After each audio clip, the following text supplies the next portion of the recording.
Something that I've been wanting to do for a while, but I just haven't taken the opportunity to, is talk about my testimony. Now, I don't think I'm more special than anyone else. I don't think I'm better, or that my story is worth listening to moreover than someone else. But I hope that if someone were to listen to this, their lives might be changed and they may see the love of Jesus through me, and it might change them. So, a little bit of a story. I currently live in Pennsylvania, but I lived in Canada for 13 years because my dad was a pastor. We had come from Texas to New York hoping to plant a church in upstate New York, but when we got there we found out that there already was a good local church. And then while we were there, we met somebody in a parking lot at one of the grocery stores. And that's an interesting story for another time too, why we met them. But we got to talking to them and we found out that they had family up in Canada that needed a pastor at their church. And so my dad went and candidated up there, and ultimately they got him to be their pastor. So I lived up in Canada from about 2000 to 2013. So living up in Canada, I guess I was 6 years old when we first moved up there. And life was pretty normal, I guess, for a little kid. You don't really know much about what's going on. You just go with the flow. Growing up, life was, everyone has their problems growing up. Every family has their issues, I guess. And I don't think that's something that needs to be talked about right now, but the main story is that whatever I went through growing up, God had a plan for each and every part of that. And there wasn't a part of my life that He didn't know that was going to happen. So we rented this farmhouse for a couple years, and then my parents were able to buy this house closer to where he pastored. And I think I was mid-teens. I decided to get a paper route. And it sort of was an act of defiance against my mom, because she told me I probably wouldn't stick with it, because that was my MO at the time. Start something and not finish, and start again and not finish. And for some reason, I decided that this was going to be the thing that I will accomplish, and I'll prove her wrong. So I started the paper route, and at the peak of the paper route, I was delivering right around 100 papers every morning, and introduced to more of the world type of things. And I started hanging out at the local convenience store in the morning, just talking to people and looking at their racks of smutty movies, and just kind of in a downward spiral. I know what was right, but I didn't want to do that. I just wanted to do my own thing.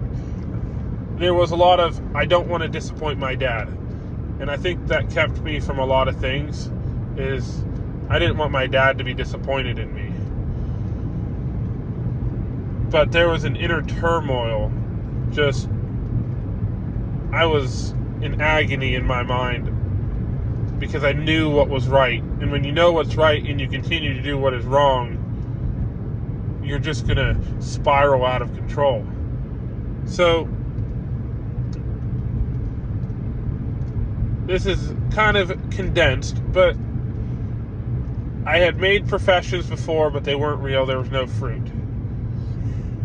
And one morning, while delivering papers, I was walking home because my mom would drop me off in the morning and I would just end up walking home because it took me a while.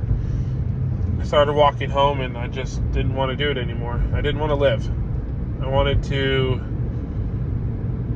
be free of it. And that's how I thought of it. I was going to be free of all my problems. Even though I knew where sinners go, I knew sinners went to hell in defiance of Jesus. And I still wanted to. And I think that's the lie that Satan tells people. The delusion that they give. That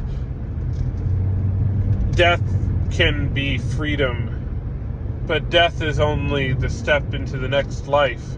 Whether it's with Jesus in heaven or if it's in hell. So I'm walking home and there's these two pretty tall overpasses, and one's over a railroad track and one's over a freeway or a highway. And I said, as I was climbing up the first overpass, which was the railroad, I started praying. And I said, God, if you're real right now, I need you, or my family will find me at the bottom of one of these overpasses.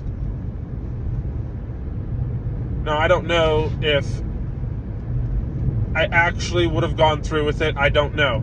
And I'm glad that my family didn't have to find out if I would have gone through with that. But all I know is that by the time I reached the top of the overpass, God had saved me. Jesus came to me. He made himself real to me. He said that I was going to be his child. And that I was to serve him. And it's never been the same since. I climbed up that overpass. He saved me, and it felt like a burden rolled off my back. It's not been easy. I've fallen short many, many times. But there's grace, and there's forgiveness. And if any of you guys that listen to this video, I don't know how many will, you want to know the power of Jesus and his salvation, I'd be willing to talk with you. Don't make stupid decisions that might lead you to death. Call out to Jesus, because he's always there for you, even if you haven't had a good relationship with anybody. If these people have wronged you or have made you feel like you're not important,